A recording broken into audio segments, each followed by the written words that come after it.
नमस्कार दर्शक बंधु, आपण मानक डिवाइन जगन्नाथ चैनल को स्वागत करुछि।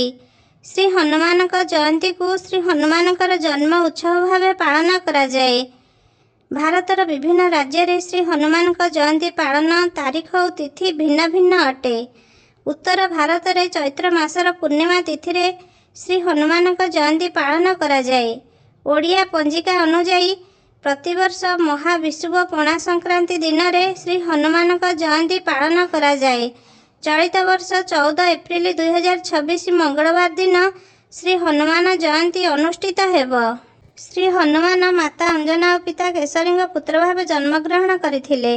से वायुदेव दैविक पुत्र भाव परिचित। भगवान हनुमान को रुद्र अवतार बोली कहा जाए। शिशुबेले हनुमान भगवान सूर्य को फल भावी गिड़वा जाइथिले, जहाद्वारा समस्त जगत अंधकार हो जाइथिला।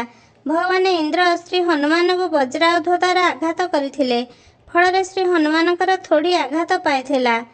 से श्री रामकर सर्वश्रेष्ठ भक्त भाव परिचित। भगवान श्री राम को भक्ति कले श्री हनुमान प्रसन्न हुअन्ति।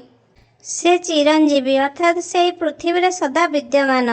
श्री हनुमान जीवन सारा ब्रह्मचारी थिले। श्री हनुमानकर प्रसिद्ध नाम गुड़िक हेउछि महावीर, बजरंगबाली, मारुति नंदन, अंजनेय, पवनपुत्र, संकटमोचन, सुंदर, केसरी नंदन। हनुमान जयंती अवसर रे मंदिर को सजा जाए। पूजा अर्चना, होम यज्ञ, श्री हनुमान चालीसा पाठ, भजन कीर्तन, बड़ बड़ शोभायात्रा अनुष्ठित हुए। भगवान हनुमान को पूजा कले भय और विपदर मुक्ति मिले। रोग, कष्ट, शत्रु भय, आर्थिक समस्या, नकारात्मक शक्ति दूर हुए। समस्त मनोकामना पूर्ण हुए। शांति, समृद्धि, सुरक्षा, साहस, सफलता मिले। भक्त माने उपवास रही व्रत पालन करती।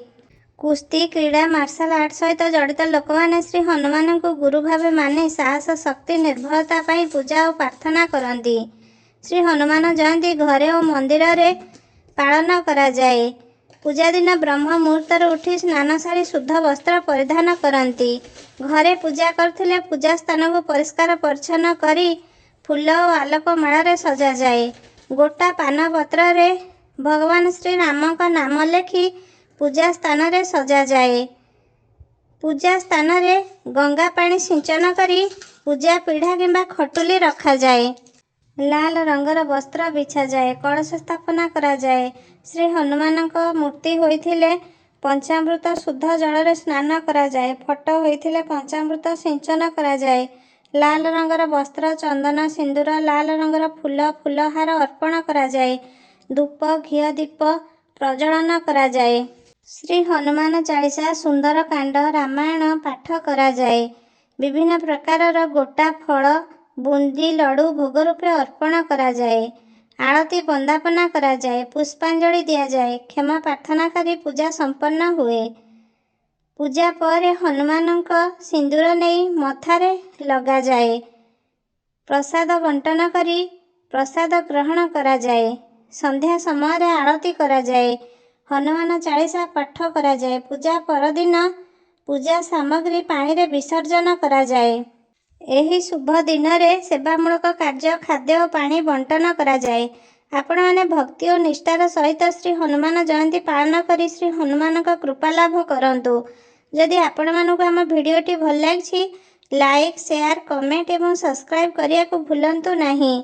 जय श्री राम, जय श्री हनुमान।